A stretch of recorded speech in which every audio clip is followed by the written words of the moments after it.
Reel बनाने वाले लोग नहीं, हम मेहनत करने वाले लोग हैं, काम करने वाले लोग हैं। आपकी तरह रील बना के दिखाने वाले लोग नहीं हम, समझे ना? बैठो,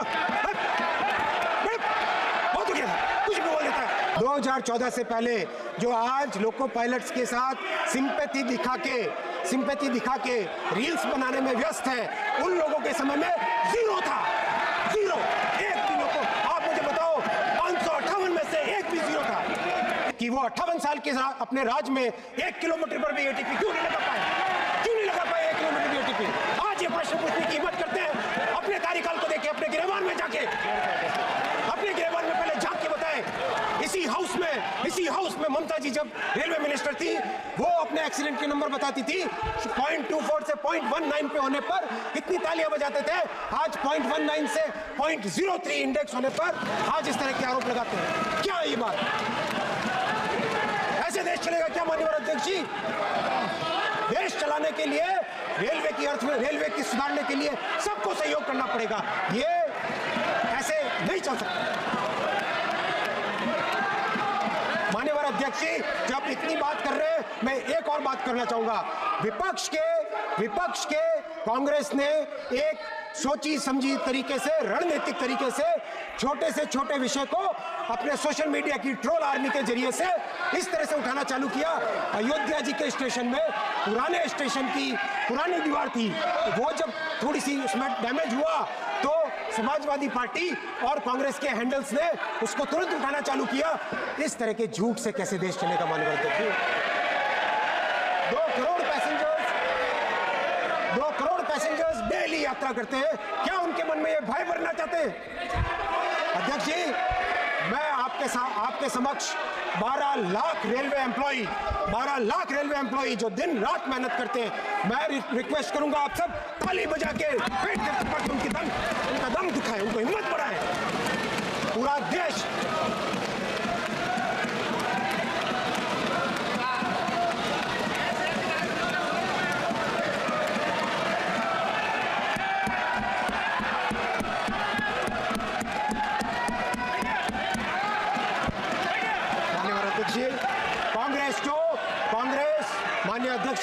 कांग्रेस जो झूठ की दुकान लगाने में लगी हुई है, वो दुकान नहीं चलेगी। कभी ये फौज को नीचा दिखाने का काम करते हैं और कभी रेलवे को नीचा दिखाने का काम करते हैं। ये राजनीति नहीं चलेगी अध्यक्ष जी, रेलवे में वो ताकत है कि मैं आपको कहना चाहूंगा, मैं रिकॉर्ड पे रखना चाहूंगा, रेलवे में वो ताकत है अध्यक्ष जी कि देश की कोई भी समस्या हो, उसके लिए हमारे इंजीनियर्स, हमारे टेक्निकल लोग इतनी ताकत रखते हैं कि बड़े से बड़े चैलेंज को फेस करेंगे।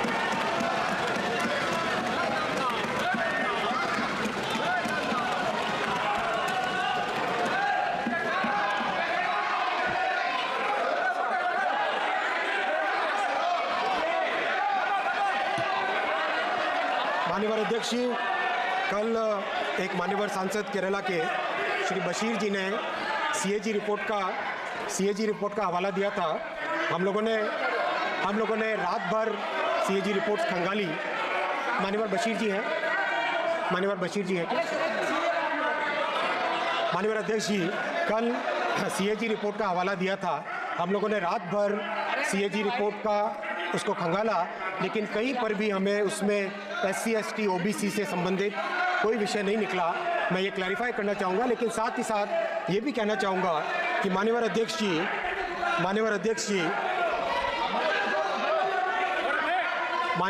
जी, पिछले 10 वर्षों में अगर रिक्रूटमेंट की बात करें अध्यक्ष जी, 2004 से 14 का यूपीए का कार्यकाल मात्र 4,11,000 रिक्रूटमेंट इन्होंने किया था रेलवे में। और माननीय अध्यक्ष जी, 2014 से 2024 में एनडीए के 10 वर्षों में 5,02,000 रिक्रूटमेंट हुआ। माननीय अध्यक्ष जी, रिक्रूटमेंट करने का चैलेंज देखिए, इस पूरे काम का चैलेंज अगर आप देखेंगे माननीय अध्यक्ष जी,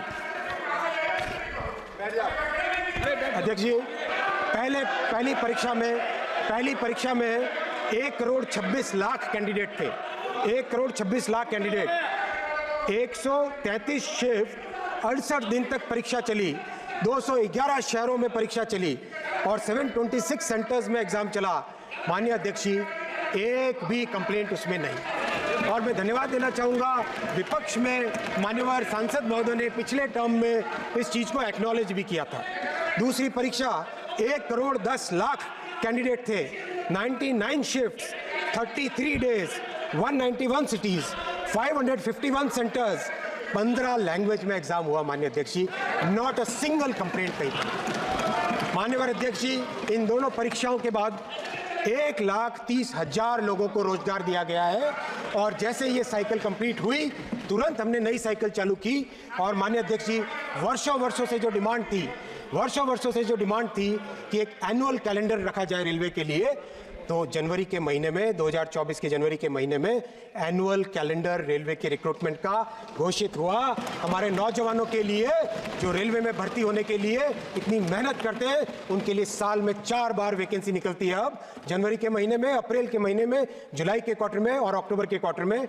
और इस एनुअल कैलेंडर के कारण आज की तारीख में 40,565 वैकेंसीज एडवर्टाइज्ड है। और माननीय अध्यक्ष जी, मैं आपको भरोसा दिलाना चाहूँगा, जिस मेहनत के साथ, जितनी डिटेलिंग के साथ 2 करोड़ से ज़्यादा कैंडिडेट्स का एग्ज़ाम लेके बिना कोई कंप्लेंट के ये एग्ज़ाम कंप्लीट किया, वैसे ही आगामी एग्ज़ाम्स भी कंप्लीट होंगे और रेलवे में 40-50 हज़ार लोग ज़्यादा चुनेंगे।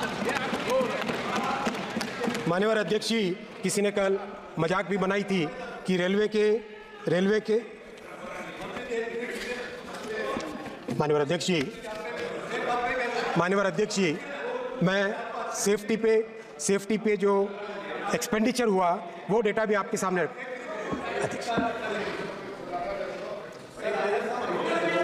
माननीय अध्यक्ष जी, सर बाद में ऐड कर सकते हैं।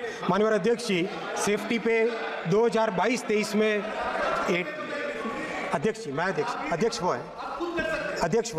अध्यक्ष जी 22-23 में 87,336 करोड़ रुपीस का एक्सपेंडिचर सेफ्टी रिलेटेड आइटम्स में हुआ। 2023-24 में 98,414 करोड़ रुपीस का सेफ्टी पे एक्सपेंडिचर हुआ। 2024-25 में बजट में, जिसका आज अप्रूवल देगा ये महान सदन, इसमें 1,08,795 करोड़ का सेफ्टी के रिलेटेड आइटम्स पे एक्सपेंडिचर रखा गया। माननीय अध्यक्ष जी, किस तरह से कार्य पद्धति में बदलाव एक लाने का प्रयास चल रहा है वो मैं आपके समक्ष रखना चाहूँगा। माननीय अध्यक्ष, ये बहुत ही महत्वपूर्ण विषय है, बहुत महत्वपूर्ण विषय है। आप 2 मिनट देंगे तो मैं ये समझाना चाहूँगा। माननीय अध्यक्ष जी, रेलवे में मेंटेनेंस सबसे ज़्यादा इम्पॉर्टेंट काम है। अगर हम देखें रेलवे के अगर 100 काम हैं, इन 100 काम में सबसे ज़रूरी काम है मेंटेनेंस का काम। इसीलिए माननीय अध्यक्ष जी, मेंटेनेंस के काम को ध्यान देने के लिए रेलवे ने अपना पूरा का पूरा कार्य प्रणाली बदली है और एक नया सिस्टम लेके आए हैं, वो है रोलिंग ब्लॉक सिस्टम। माननीय अध्यक्ष जी, ये रिकॉर्ड पे रहे, रोलिंग ब्लॉक सिस्टम से आगामी 26 हफ्ते की प्लानिंग करके मेंटेनेंस रेलवे में आज इस लेवल पे पहुंचा है, जिसका लाभ कई दशकों तक इसका लाभ हमें मिलेगा। माननीय अध्यक्ष जी, अब मैं आता हूँ लोको पायलट के विषय पे। लोको पायलट का विषय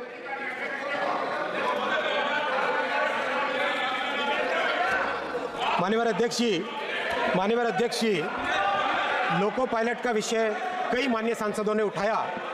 मैं आपको बहुत स्पष्ट तौर पे कहना चाहूँगा कि लोको पायलट रेल परिवार के बहुत ही महत्वपूर्ण सदस्य हैं और उनके लिए जो स्टेप्स लिए गए हैं वो स्टेप्स आपके सामने रखूँगा, मैं आपके सामने रखूँगा। माननीय अध्यक्ष जी, लोको पायलट जब अपनी ड्यूटी कंप्लीट करके आते हैं तो वो रनिंग रूम में, ऐसा है केवल रील बनाने वाले लोग नहीं, हम मेहनत करने वाले लोग हैं, काम करने वाले लोग हैं। आपकी तरह रील बना के दिखाने वाले लोग नहीं हम, समझे ना?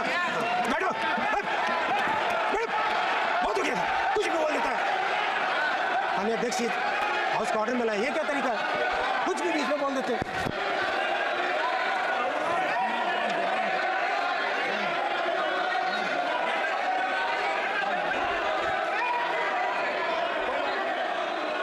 माननीय अध्यक्ष जी,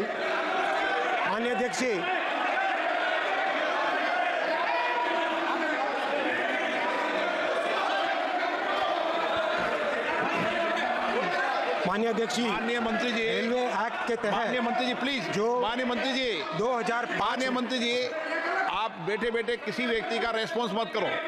जी माननीय अध्यक्ष, जैसा आपका आदेश माननीय अध्यक्ष, जैसा आपका आदेश। माननीय अध्यक्ष जी, लोको पायलट का कंप्लीट जो उनका तरीका होता है वो देश में रेलवे एक्ट के तहत बनाए गए जो रूल्स है, और वो रूल्स माननीय अध्यक्ष जी 2005 नोट करना भाई, 2005 में बनाए गए रूल्स के हिसाब से लोको पायलट का सारा कार्यकाल तय होता है माननीय अध्यक्ष जी। उसी के हिसाब से लोको पायलट की जो एवरेज टाइम और जो रेस्ट का टाइम होता है वो उसके हिसाब से डिफाइन होता है।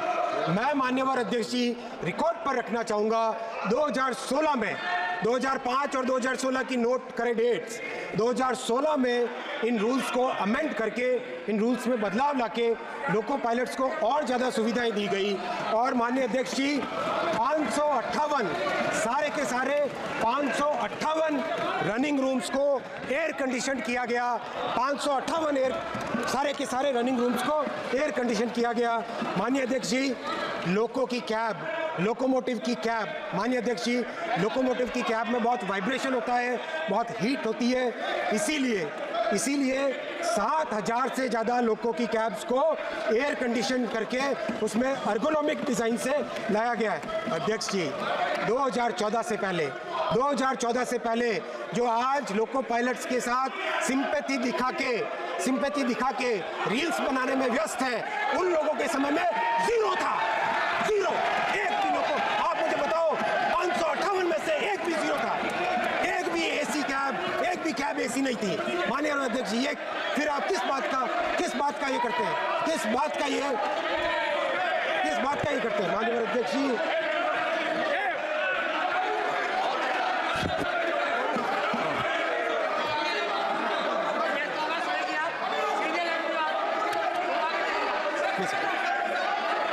माननीय अध्यक्ष जी, मैं आऊँगा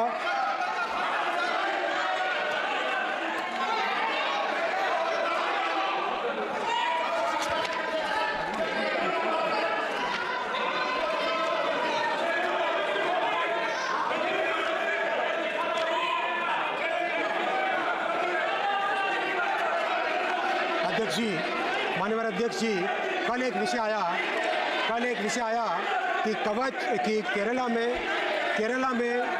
एलोकेशन बिल्कुल कम है। माननीय अध्यक्ष जी, केरला के मान्यवर सांसद सुन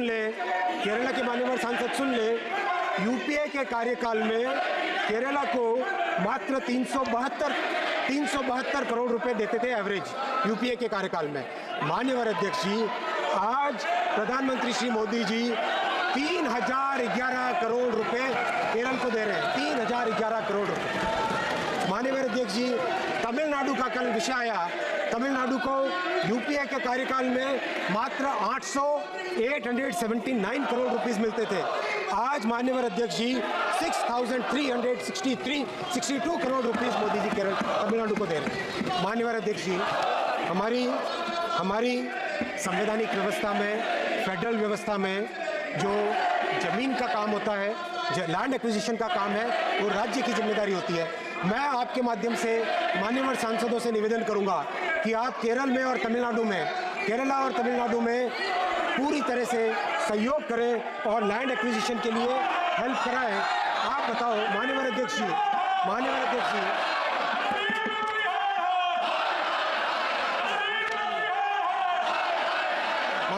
जी, कल कई प्रोजेक्ट्स के नाम लिए गए। I will speak in English for the benefit of Tamil Nadu honourable MPs. Honorable Speaker Sir, if you look at any of these projects, Attipattur new line, we require 189 hectares of land. The land acquired is zero. If you look at Madurai Tuticorin Aruppukkottai new line, the land required is 871 hectares. The land acquired is only 75 hectares. If you look at Morapur Dharmapuri new line, the land required is 91 hectares. The land which has been acquired by the government of Tamil Nadu is only zero. That is the condition, Honorable Speaker Sir. We require 2,749 hectares land in Tamil Nadu to complete the projects. Unfortunately, only 807 hectares of land has been acquired. Honorable Chairman, sir, whatever we can allot, what's important is that the states must also come forward and acquire the land, make sure that the cooperation is given so that we can complete the railway projects.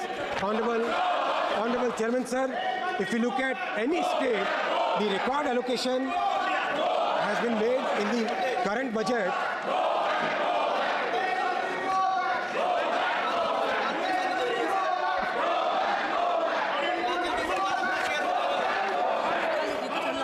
माननीय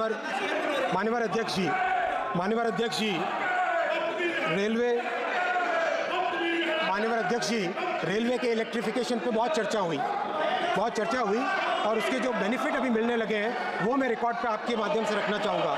अगर हम देखें करीब 50 वर्षों में मात्र 20,000 kilometre का railway electrification हुआ था। मात्र 20,000 किलोमीटर का इलेक्ट्रिफिकेशन हुआ था। माननीय अध्यक्ष जी, 10 वर्षों में 44,000 किलोमीटर रेलवे इलेक्ट्रिफिकेशन हुआ है और इसका जो बेनिफिट मिल रहा है माननीय अध्यक्ष जी, पिछले 10 वर्षों में 600 मिलियन टन जो एडिशनल कार्गो हुआ है उसके कारण 640 करोड़ लीटर डीजल बचा है और अगर उसको हम जो उसका कार्बन डाइऑक्साइड एमिशंस होते हैं 400 crore kilo carbon dioxide emissions कम हुए। अगर उसे गिने तो 16 करोड़ पेड़ लगाने के बराबर है। माननीय अध्यक्ष जी, मैं अभी शेष विषय पर आऊँगा। माननीय अध्यक्ष जी, रेलवे बहुत ही एक महत्वपूर्ण संस्था है जिस संस्था के लिए हम सबको मिलके प्रयास करने पड़ेंगे और इसमें विपक्ष हो, अपक्ष हो या पक्ष हो, सभी की जिम्मेदारी होती है और इस जिम्मेदारी को सभी पूरा करें, ऐसा मैं आपसे निवेदन करूंगा। माननीय अध्यक्ष जी, मैं एक बार फिर माननीय प्रधानमंत्री जी को, माननीय वित्त मंत्री जी को धन्यवाद देता हूं और सभी मान्यवर सांसदों को धन्यवाद देना चाहता हूं कि आपने सबने चर्चा में भाग लिया। मान्यवर विपक्ष के सांसदों का भी धन्यवाद देना चाहूँगा।